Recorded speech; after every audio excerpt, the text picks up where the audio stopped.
Ooh, this is special. Don't worry about it. Hello and welcome to the Glasgow PT podcast, episode 48. It's Isolation for the Nation, part 8. You will be joining us on Facebook Live. Why are you laughing? Isolation for the Nation. Aye. That voice you can hear is Sky. Is it Asquith? Asquith, yeah, you had it. First time. And Scott Simpson as always. Hello, how we doing? So, Sky, just introduce the people to who you are, what you do, and we'll get stuck right in. Cool. My name's Sky. I work for Pure Gym, same as yous. I started as a PT about 6 years ago and kind of worked my way up the ranks. And I now work as a PT business mentor for Pure Gym. I'm also obviously level 3 PT and a certified nutritionist. So nutrition's kind of my jam now as well as PT business. I'm guessing that's why I'm here. Yes. That is why you're here. A few topics to pick your brain on, and there'll be a lot of PTs listening to this, so hopefully they can listen and then feedback to clients, the sort of mindset and the struggles that they go through with. In particular, we're going to talk about, first of all, snacking. Obviously, the PTs can then go back and help their clients with the advice that you, me, and Scott give, but also the people who are actually snacking and have a problem or need a bit of guidance on it and the sort of mental attachment that comes with it.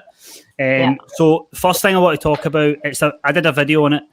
We mentioned it in the last podcast, me and Scott, about people constantly snacking during lockdown and how we can, let's not say fix it, but how we can go about it in a way that maybe changes your mindset towards it. The point I was making, right, was the social trend aspect of it, before I let you get stuck in, is how it's perceived now to be quite funny and quite relatable that people are snacking a lot.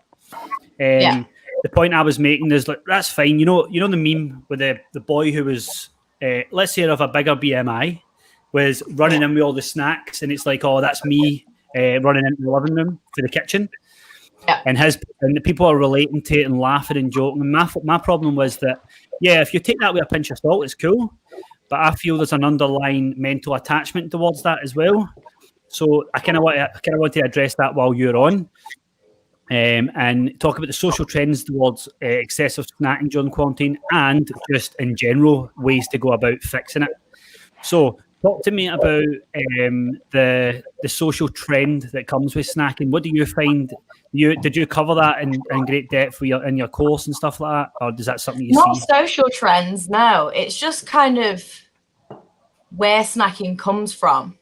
Yep. I think, and I think it's kind of twofold most of the times. It's physiological, as in people are genuinely hungry, so they're snacking all the time. And it's obviously psychological.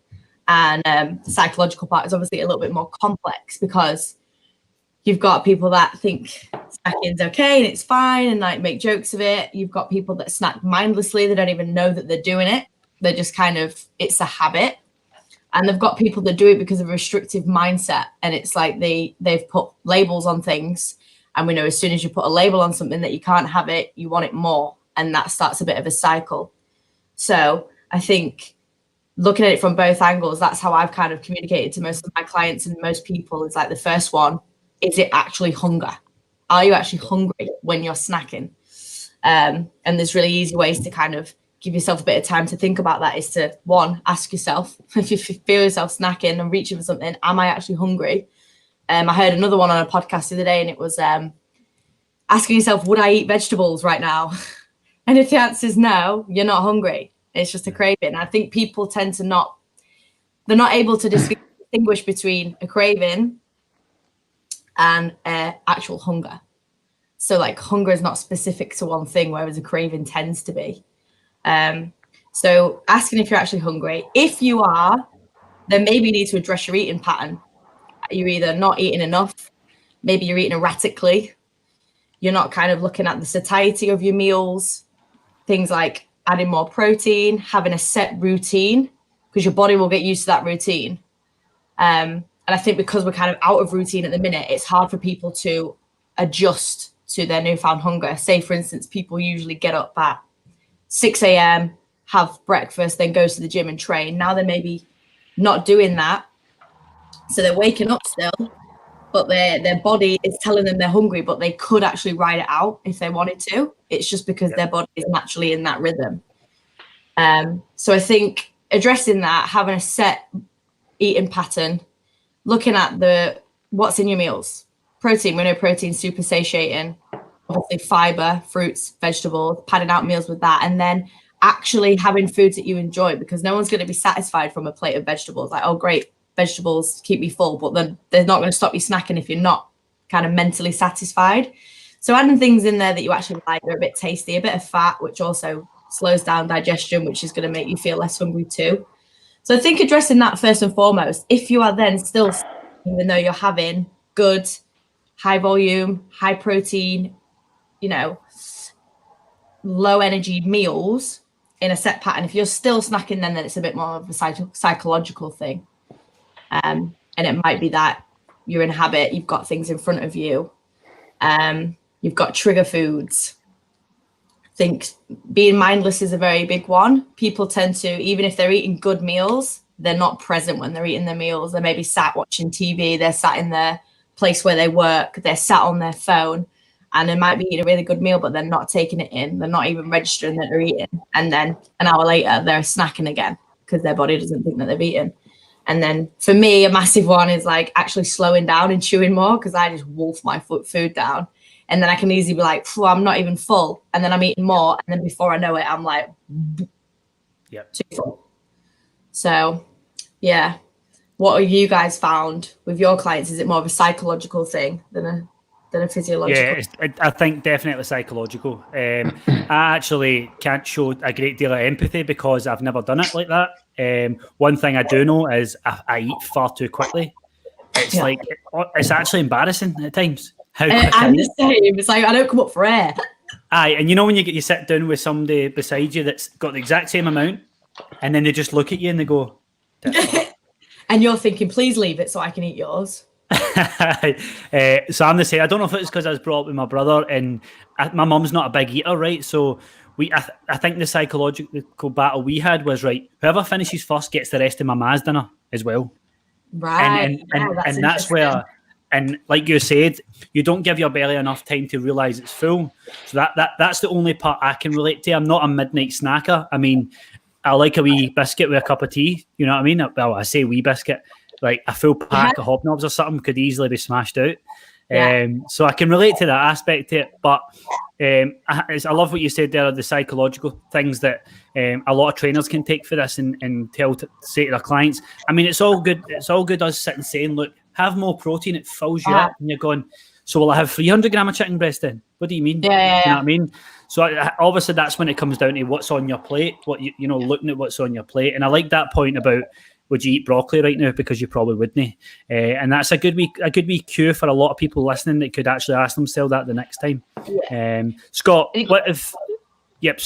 Scott, what have you found, mate? Is there anything, I mean, the three of us, sometimes, Sky, you probably talk about this stuff so much that you start thinking it's normal. Do you know what I mean? It's like a lot of things in fitness, we start thinking things are basic advice, when actually a lot of people haven't heard of it, especially when it comes to the snacking thing, because it's a real, it's sometimes it's past, well, it's certainly past me as a personal trainer's sort of like hold, you're a nutritionist, you've learned even more and above that. For me, I'm capped at my knowledge with it. But Scott, any tried and tested practices that you've found has helped, apart from what Sky's mentioned? Yeah, there'd probably be a couple of things I'd probably just be touching on again, to be honest, that Sky had already mentioned. I think structure is quite a big one, just because so much of what people are doing just now is a change from what they're really used to doing. So people are kind of missing a little bit of that. I think that we tend to typically overlook the fact that we've probably always had structure without having to think about it, because it's maybe been I get up at a certain time because then I get ready and have food and go to work. And now for a lot of people, they're missing that. They might still be working from home, but it might just not be as set in stone. They might have a little bit more freedom with it, and people might be struggling to kind of just formulate a bit of structure around that. And I think that for that reason, it might just be something that's kind of particularly lacking. I think boredom's something I've noticed on the other end of that. A lot of people are kind of sitting about just sort of bored, and it's almost like a kind of to appease boredom, or that's kind of what they think, that it's the kind of the just go and grab a bit of this and grab a bit of that, and before you know it, it can kind of escalate to the point where people are not really having much in the way of those kind of substantial meals, and they're mostly just snacking as the day goes on because they've not thought too much about structure, and they've not thought too much about how their day is going to pan out and stuff like that. And I think that if they're sitting about getting bored in particular, I think that that's another one that I've saw that's quite common. So yeah, I'd probably just be touching on things that Sky's already mentioned, to be honest. It's a lot of it is centered around, for me anyway, based on clients I've spoken to in the last kind of couple of weeks, a lot of the kind of strategies for anyone who's worried that it's a bit of a problem has mostly been centered around structure. Because a lot of those clients will be kind of ongoing clients, and it's not like, so typically if you first get a client in, you talk about things like protein intake and the role of kind of having voluminous foods and stuff like that. And I think that one of the things I've noticed is that even people who have a good understanding of that are kind of missing more the structure element of it now. I think that's the big thing that I've noticed with the kind of change in the situation. Yeah, mate.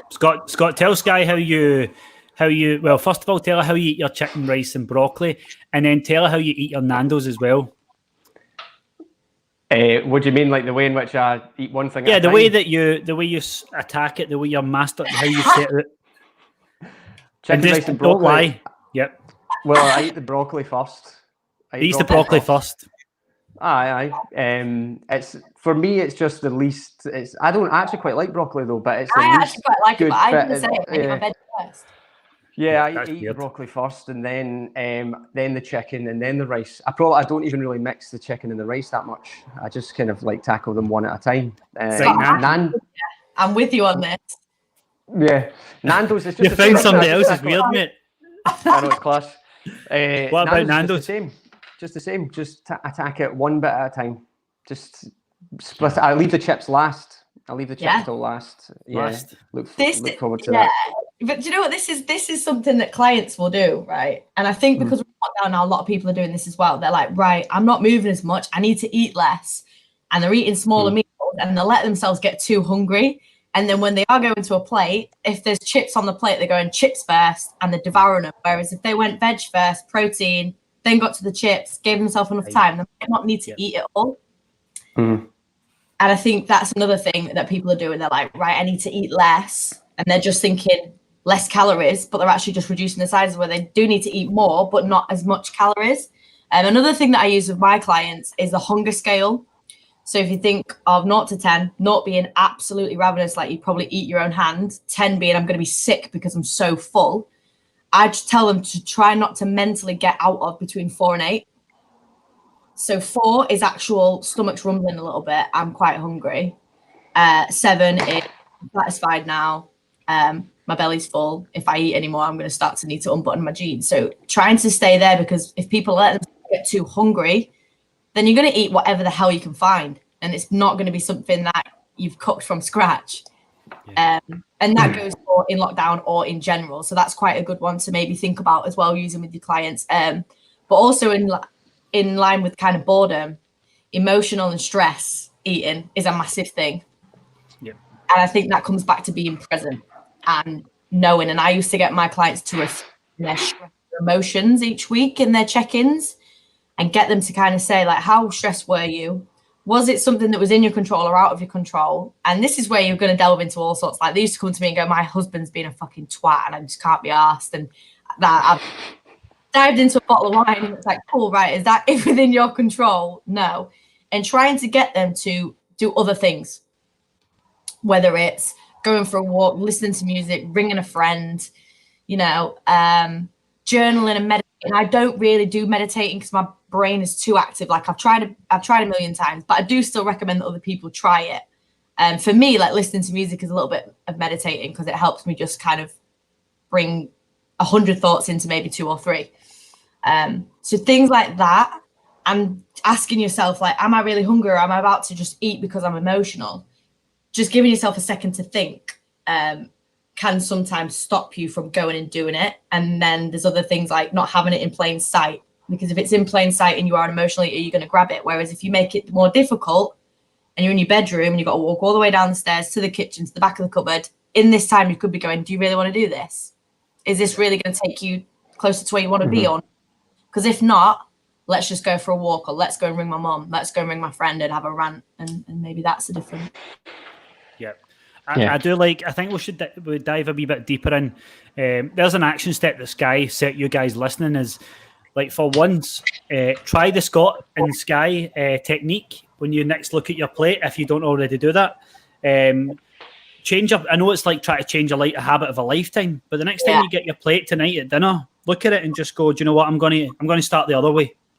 And you might just find that actually you save the good shit till last. Yeah, two, you take your time because you're like this with broccoli. And you're eating a bit slower. So that's definitely an action step for you guys listening, is to try it. You know, you've got time in your hands. So the next time you put your plate of food down, work the other way around. That's definitely an action step. Love that. Another one is just to consider, you know, when you're like, I love the fact that, Sky, that you said about the hunger scale.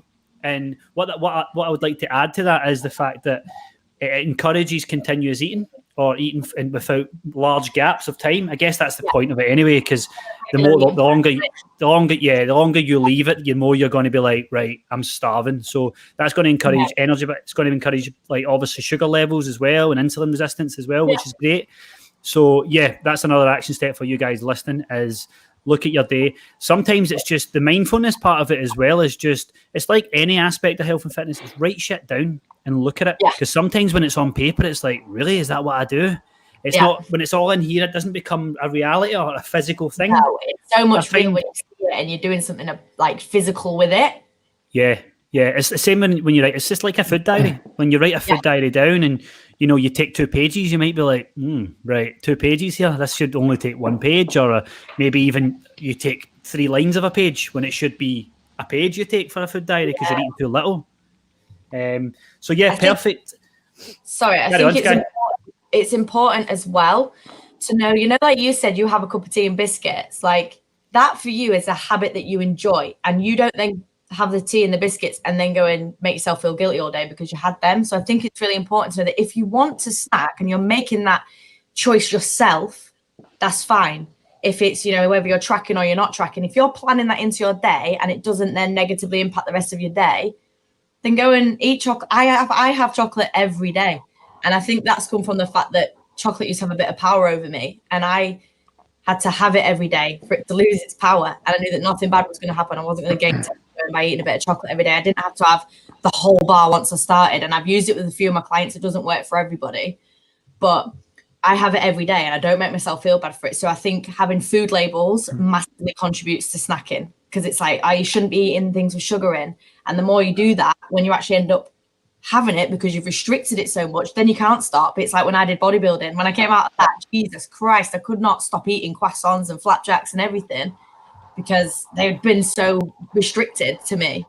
So I think being very careful with the language that you use. You know, we're using things like nutrient dense and whole foods rather than junk food, bad food, good food, clean food. Like, that needs to all die a death, I think, because that can really impact the way that people see things and the way that they act around it. Yeah, I love that. I think a lot of the words you use there, Sky, are so crucial to any client's journey. But the bad thing is they don't sound sexy, do they? They don't sound... No, they don't at all. Nutrient dense. But when the trainers listening to this and when clients listen to it start looking for those words and start understanding them a bit better, I think the understanding of stuff goes a long way as well. Because then you can start to put like satiety, dense, like all those kind of things are, you know, when you look at your plate, you can... These words can play on your head and you go, is it, you know, am I filling here? And I think over time, and again, it sounds a lot of work, but you'll have learned from being in a bad place before. And I'm sure there's a good percentage of people in a place similar or just before that stage who are starting to maybe have a bit of an alarm bell ringing in their head with the whole, like, I mean, how many people sit and watch something while they're eating and the thing finishes and the plate's finished? And it's like, what else? Which is a problem, innit? It's a problem. One of the things I wanted to ask you, if you guys have ever benefited from, like, if you've ever had to go in this depth, is making sure you're not eating where you're working, especially now that it's more applicable, but eating where you're working and, you know, getting away and not watching anything. If you've implemented that, is that something that you could bounce a few ideas off? A little bit.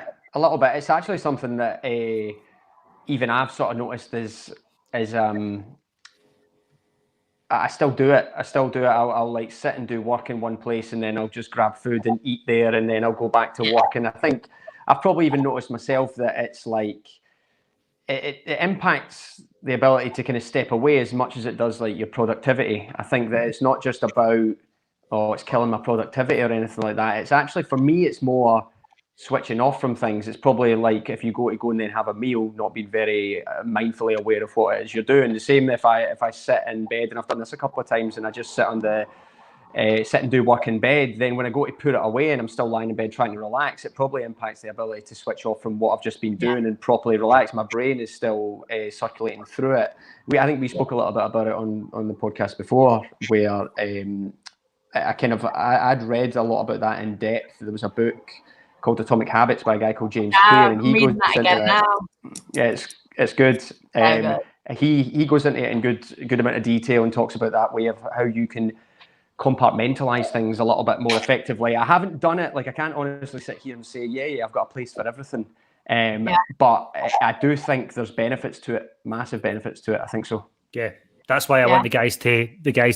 That's why I cued you for it, mate, because I've only started noticing it now, and I'm sure a lot of people, like Sky said, well, our structure's been changed massively now. So no, we probably never ate in our bedrooms. We probably didn't do a lot of these things, but right now we are, like, big time. I know that I'm cooked up. I'm eating in while I'm sitting where I work. I sometimes come in the living room to make sure that's when I'm working. But you know what it's like? It's just a plan. I just need to message clients, and then you end up back to that wee place. And it needs to be separated, especially at a time like this, so that people can get their productivity levels up, but also from a nutrition standpoint, get more mindful when they're eating. You know, Sky? Yeah, definitely. I think at this time, for PTs with their clients, I think everyone's hankering for, oh my God, I've lost my old routine. What do I do? Like, I think we need to step away from that. We're not going to have anything close to that. You need to find your new normal now. And I think as PT, the best thing you can do for your clients is help them get some structure. Like, for me, as soon as the gym shut and I was working from home, I had to literally schedule what I was doing in my day. So it was like training, breakfast, hour by hour, what tasks I was going to get done, break, lunch, and then again. And I had to turn my phone on airplane mode, and I had to eat in the kitchen, my living room and kitchen overpad, eat downstairs and work upstairs, completely separate it. And then last Friday I stopped planning my days, and I lost all productivity. All of my shit just went out the window. I started again this week, and you can totally tell the difference. So I think definitely having that, and just on that Atomic Habits as well, is he talks about at the beginning about what you identify as. You know, if people say, oh, I'm always late. If you identify as the person that's always late, you are always late. If you identify as someone who's a midnight snacker or someone that just can't stop eating chocolate, you will always be that person. It's just who I am. That's self-talk, innit? Exactly. And you have to just be like, no, you know what? I used to, I know what that's like, but that's not me. If you keep feeding yourself that story, you're always going to do it. Yep. So that's a really important one as well. And I think it's a good point as well about the new routine as well, because like me and Chris, we normally, like I normally get up at 4:30. There's no way that's happening. There's no way I'm going to be doing that just now. That'd be mental. So I think it's good to sort of like, you don't have to be exactly emulating what you were doing before. I think it's a good idea just to kind of like relook at it, take a step back and say, right, okay, what would be a kind of good day? What would be the type of day that would kind of help me feel productive and help me to feel like I was also making time to relax and do things I enjoy? So I think stepping away from the old routine, not trying to think that you have to still get up at a certain time or do things in a certain order or whatever. Yeah, definitely. Yeah, spot on. If you haven't got any more to add on that part, there's something I want to ask as well. And I think there'll be parts of it that will not only give people a bit of reassurance during this time, but also for after this. And it's me and Scott have spoke about this before, Sky, and don't get me wrong, we've never been bodybuilders. The two of us haven't. We have worked very, very closely to bodybuilders and their clients. I've trained a few people for photo shoots that it's probably verged on what the same ideas and the same principles. But one of the things I wanted to talk about is, and there's quite a lot of PTs who are in your position and probably competed before, is going from, right, I'm a PT, I've done a competition, I've got into a place where potential binge eating, I don't want to start throwing words about, but let's just say a problem with food. Let's just say a problem with food in the relationship. What we say, instead of it's just disordered eating, Yeah. So that, right?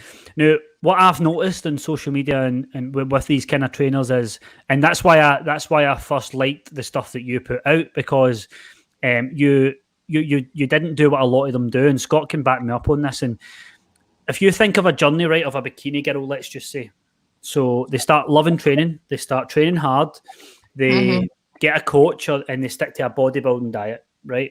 Because that's what they want to do. And if they want to win, they have to do that, arguably.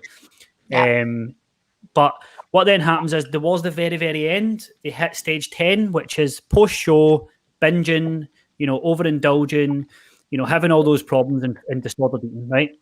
Yeah. So what I argue against with that is that you learned a shit ton in the process. Now, I'm not saying that you have to go to stage 10 to learn shit.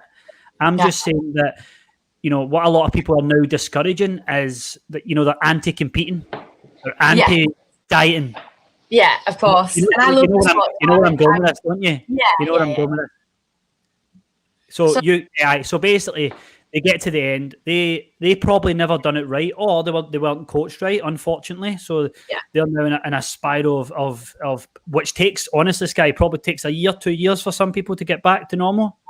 Yeah, you can tell us the full story of your journey as well, but I just want to clear that up, because I feel there's actually people discouraging people to diet or to go to that stage to be their absolute best, because before stage 10, probably stage 7 or 8, you were probably the happiest and the best shape, the fittest you ever were. Don't get me wrong, you might have just then went down the way, but I want to talk about that peak, because I want to encourage people to be the best they can be. And I feel that there's a lot of people saying, no, it's bad for you, don't go to that stage again. It's like, no, you done it wrong, or you got coached wrong, unfortunately. So I want you to sort of tell me about your journey and tell me what you learned and how people can be encouraged by it, but also maybe red flags they can watch out for. Yeah, cool, definitely. Yeah, so I think, so I competed nearly 3 years ago now. I did 2 shows. They were only 6 weeks apart. I initially was going to do a 4-month prep, so 16 weeks. And then another show came up a little bit quicker, and I said to my coach, do you think I could be ready for that one? And she was like, well, let's just see. So my first prep ended up being 10 weeks, and I dropped 11 kilograms. So quite a lot. And I'm natural, by the way. I don't know if anyone's seen me, I'm tiny, so I'm not on any gear. You can tell that by looking at me. I'm just super, super adherent. Like, I just wanted it. I was like, I'll do anything. So to be fair, like, the first few weeks were quite good. I had a refeed every weekend. So just if anyone's listening, a refeed is not a cheat meal. A refeed is excess of carbohydrates. That's pretty much it. You drop your fat, you drop your protein a little bit, and you're just kind of filling up your glycogen stores, which are going to be depleted because you've been in a deficit and you've been training. So every week, like, I had a 2-hour window, eat as much carbs as you want. So that was probably one red flag, because it wasn't tracked, it wasn't planned. It was just go and eat as many carbs as you want. So I'm like, okay, potato, sweets, all this every Sunday. And then Monday comes and it's back to cardio, training, deficit. So that already put a bit of a routine to my mind. So, and also I was looking at it as a 4-month thing. So A, being where I started, and then endpoint being on stage. That was it. That was all I was looking at, tunnel vision. So then after that, it was like, what's the plan now? What do I do? And I had no real plan. So I think that's another thing. You need to look at it as, and definitely take more than 4 months, 5-6 months up to your show. And then another 6 months after that, you're going to stay with this coach. And if your coach isn't planning for that, then they're a dick. to be honest. Like, not 6 months, but there should be aftercare. It's not just get you on stage, get you a trophy, and then see you later. Yeah. Because that's how disordered eating happens, and you've got no one there. Also, like, I didn't really have I think for bodybuilding, and if it fits your macros approach is probably a good one up until a point, because food palatability and food variety, when you're dieting, the more variety you have, the more palatable foods, the more likely you are to overeat. So the leaner you get and the harder it is, the less calories you got, the more you're going to be eating kind of the same foods, bland foods. But up until a point, try and keep in all the other stuff, because the longer you go without eating all that, the more you're going to crash back down to earth afterwards when you are exposed to it again. So I think a kind of, if it fits your macro, with obviously health in mind, trying to kind of keep stuff in for people's mental state, planning refeeds, and also having a set plan afterwards. But I think afterwards, your focus needs to switch, because it needs to become a performance thing, a strength thing. It cannot be still weighing yourself. It cannot be taking progress photos. It has to completely switch, because most people come out of bodybuilding with body dysmorphia, and they will gain, I don't know, not even a kilo, but like you go up a kilo on the scales, you've probably gained about 0.5 of a kilo. Most of it's water retention because you're eating more sodium. In your head, you have gained 20 kilograms when you look in the mirror, because you're used to seeing veins, striations, a six-pack, and the slightest bit of pizza and you've got no six-pack left because you're holding water because you're so lean. So I think you need to completely switch your focus from that. And because you've gone through 5 months of scale weight going down, and then you're congratulated. Yes, another drop. Yes, another low. Yes, amazing. You're looking lean. Then you're coming out the other side and it's going up. So where's the praise coming from? Because you're not going to stick to something if your weight's going up. You feel like shit and no one's congratulating. So it needs to be, yes, another PB in the gym. Yes, your strength's coming back. Performance, you've learned a new skill. So I think switching that, because I came out of it, went on holiday and was just left. And my weight just skyrocketed back up. And I'd also cut lactose out of my diet. So I made myself lactose intolerant, which is reversible. But if you stop eating lactose, your body will stop producing the enzyme it needs to break it down, because it's not exposed to it. So as soon as you have it in your diet again, you're obviously a bit ill, but then your body will start producing the enzymes. And I'm fine now. Like, I'm not lactose intolerant now, but stuff like that, like I wouldn't have cut it out so early for so long. There's just no need for it. A bodybuilding diet is essentially a fat loss diet, but just super adherent, and it just goes on longer, and it gets more extreme. Yep. That's it. So yeah, and I think as well, reverse dieting, some coaches or even some people will get hung up on this. You shouldn't be coming out of it slowly. You need to go straight back to maintenance. That's it. And it's not maintenance from before, it's maintenance where you are now. So I came out of it like 50 kilos. I was in a deficit. I needed to come straight up to maintenance, and then a little bit, an increment from there. It's not you're in a deficit and then you go in, 50 calories, 100 calories, like over a few weeks, straight to maintenance. That's it. Yeah. I think one of the things you mentioned there, the aftercare, that has to be taken a lot more serious. And we'll talk about watered down versions of those kind of diets, which are essentially just the general population, aren't they? And maybe like photo shoot clients. And the PTs listening and the clients listening, or the people who are on their own fat loss journey, if you sign up with a trainer for 3 months to get in shape for a holiday, you better have 1 or 2 weeks, 3 weeks, 4 weeks coaching backed up after it. Because trust me, it's like Sky said, when you go from checking certain metrics every week and getting satisfaction from them, they are no longer there. Scott's big on the word realign. So, you need to realign your goals, i.e.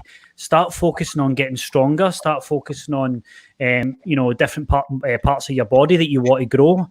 We can't stress enough how important aftercare is. And if you're a client sitting there going, oh yeah, so that you pay for more coaching, I'll happily leave a week of training in the bag for a client, because I'm like, this client could go down that route here, because you know the clients that are like, throw it at me, throw the kitchen sink at me. I want to be lean. That was and me. Sometimes, sometimes as a trainer, you're like, all right, okay, we could get away with this, but you can't have your agenda at the top of this. You've got to think, right, when this client comes back, he could rebound massively. So you have a duty of care to be on top of that. And sometimes as a trainer with just experience, so hopefully the younger guys can pick up on this quicker. You maybe let a client come back for holiday, they say they can't afford it, and you go, okay, see you later. And then boom, that's when the rebound happens. And that's where, as a trainer, you've got to be like, right, what am I looking for here? The red flags could be that, you know, they want everything but the kitchen sink thrown at them. They're happy to go as low as possible, carbs, calories. They're happy to do as much cardio as possible. So as a person in a fat loss phase and as a trainer, start to ask yourself when you're willing to throw everything at it, are you just going on holiday? Have you just got a wedding? There's no need to throw the kitchen sink at it ever. There just isn't. And I think another thing is potentially, I think most trainers, and this isn't a bad thing because it's a very good educational tool, most trainers will have their clients tracking. So I think a stepped approach from stepping back from tracking. You're not going to go, right, you've been tracking everything, every morsel that you eat. Now you're going to be an intuitive eater. No, you're fucking not. Yeah. Because you, by tracking and being in a deficit for so long, you are overriding every single process in your body that is driving you to eat. You're completely out of tune with your hunger. You're completely out of tune with satiety. You don't even feel full. It's through the floor. You're fighting that every single day. You're fighting against your hormones, which are trying to get you to put body fat back on. So if you then drop the tracking like that, you're not going to be able to stop when you're full because you don't feel full. You're not going to know what's real hunger. You're just going to go off what you see, what you smell, what you sense, and that's when you can run into problems. So I think getting back to maintenance, learning how to maintain, and step by step going back up to what would be your kind of healthy weight range for you, and taking a stepped approach that maybe you only track calories and protein, you don't track anything else. Then maybe a step away from that, you stop tracking all your vegetables. Then maybe a step from that, you track every other day. Then maybe it's just Monday to Friday. Then maybe it's every other week. And then maybe a couple of weeks or a month down the line, you're in a much better position to go, actually, I can still eyeball things. I know what's in things. I don't really need to be putting it into my fitness pal every day. I can sense when I'm hungry and I know how to structure my meals. So that's a really important thing as well, because I went cold turkey. It was like, I'm not tracking a single thing ever again. And it's like sneaking this in. And people lie to themselves all the time. I still lie to myself now. I'm like, yeah, it's about 600 calories. It's probably more like 7 or 8. So it's like, that's when you're in that sensitive state as well, a couple 300, 400 calories a day over a few weeks is going to amount to quite a significant amount of fat gain, which is not good for your mental state. So yeah, love it.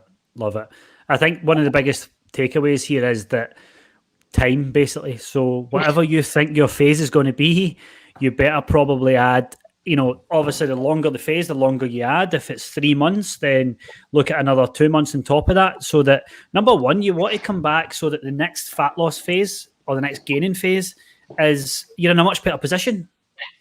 Body composition is in control. Too many times we see people going up and down, and I see it every day on my social media. Unfortunately, the biggest takeaway point is education. You have to, again, all the stuff that Sky and Scott and myself are mentioning here, it doesn't exactly sell front page of the fucking Evening Times. But when you get all that stuff, I mean, you're never going to get it down. So don't think we're going to tell you all this and it's a bit overwhelming. But if you at least have it at the top of your priorities, so right next to the size 8 bikini you want to fit in, it should say there happiness. It should say there fulfillment. It should say there, you found a structure to make sure that you're full for most of the day at least. So these kind of things, I think time is the biggest one. But obviously, where there's time, there's impatience. There's people that want to get there yesterday. And I think that's why they end up going for these drastic measures, is because they're not realistic with how long it is going to take. And as trainers, we need to be the bearer of bad news and be like, nah, it's going to take you longer than that, because guess what? See, when you come back off that plane, the Monday you'll be back in the gym. We'll be coaching you through what Sky just said there about, tapering off the tracking or adding different variables in. And we can't underestimate that enough than what that is to your journey. And I think it's worth just getting your clients to remember, like, they'll come to you at this point, right? And then they diet and they get to a photo shoot at their holiday or whatever. and then it's reversing back out of that. They will always compare themselves to this point where they're at their best. They need to remember that even when they're coming out of it, they're still better than when they started. Like, look at your progress photos, look at your actual, the data that you've got, your weight, your measurements, all that stuff. Like, you're comparing yourself to a point that is not maintainable, probably year round. Not really. Don't compare it to there. You need to compare to where you were, and you're still going to be better than that. Yeah. That's why as trainers, you should always remind the client of step one. I've seen myself going into the consultation form and literally screenshotting it and sending it. When they have a wee flaky, I'll send them it and be like, mic drop, and be like, what are you talking about? Remember this conversation? Yes. Like, remember you said you wanted to... Yeah, exactly. Like, remember you said you wanted to be lifting a certain amount, or you wanted to feel a bit better. Look at you. Remind yourself. Spot on. I think that's a lot for a lot of people to take on board. Any you guys want to offer? Say anything else before we go? No, I'm Scott? all good. All good? Silent assassin. Yes. What are you up to the weekend? How are you unwinding? Sky, you go last. Cause nothing at all, mate. Nothing at all, mate. I'm just gonna. I've actually got bits and pieces of work to do. But what can you do? Do you know what I mean? I'll just do my usual. Get up, go for a walk. I'm watching The Walking Dead. It's class. It's quite good actually. Oh, so it's I'm addictive, into that. mate. So that'll kill a couple of hours. So yeah. So that's it. That's it. I'm afraid. Who died recently? What, and where I'm at in The Walking Dead? Yeah. They just found that girl in the barn. What's her name? Sophie or Sophia or something. You know the bit of Matt, season 2? Aye. Is the old guy died yet? Aye. Aye, very good. Sky, no, are he's you still up to? there. He's still there. I'm going to a pub quiz tonight. Nice. From work. I'm going to get dressed up as if I'm going out, but I'm not. Have a few wines, and then just the same. Like, go for a walk. Sit. I haven't got a garden. I'm in an apartment, so I'm like literally sitting in my fucking car park on a chair, sunbathing. But yeah, a bit of training. My next door neighbours have got like a full rogue set, like barbell plates. Oh. They've made like a deadlifting platform from a piece of carpet in the car park. So I've like slyly made friends with them. So I'm gonna try and get a session in.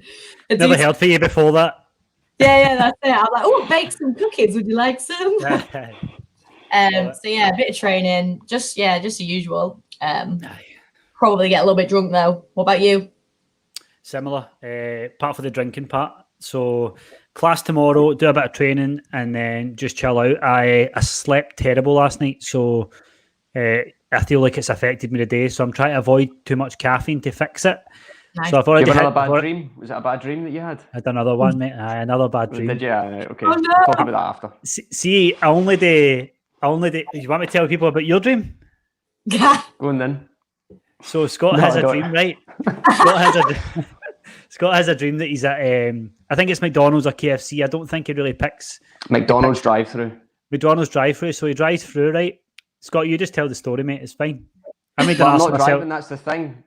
Oh, you're walking, aren't you? I'm not driving. Everyone's standing. We're on the queue, but we're at the drive-through window, and I give my order, but then they sing it back to me. So then I start singing, and then you know how sometimes if you go to a McDonald's drive-through, you can see into the restaurant. Everyone there starts singing, and everyone's just singing, and that's the entire dream. And then I wake up as it can't have a meaning. What about the people serving you were kind of like good singers, weren't they? If you know what I mean. Yeah, they were. Yeah, pretty good. Yeah. It was choir like. They were quiet. Aye. So that was his dream. All opera singers. Aye, basically. Well, more like if you can think of like American gospel singers, like Sister Act. I would say so. Yeah, that's like that's kind Sister of Act. Basically, Sister Act. Yeah. Cheese, maybe. What? Too much cheese at night gives you bad dreams. I know. Could be. I need to look at. I need to start monitoring things. That's it. Tracking. Right. Awesome, guys. Right, I will see you on the other side. Thank everybody for listening. If you could just share this on your stories, follow Sky. Is it _Pure Gym? No, it's just at Sky Pure Gym. One word. at Sky Pure Gym, and as usual, Scott Simpson Personal Training. And have a great weekend or great start to your week whenever you're listening to this. Peace out. Bye-bye. Bye.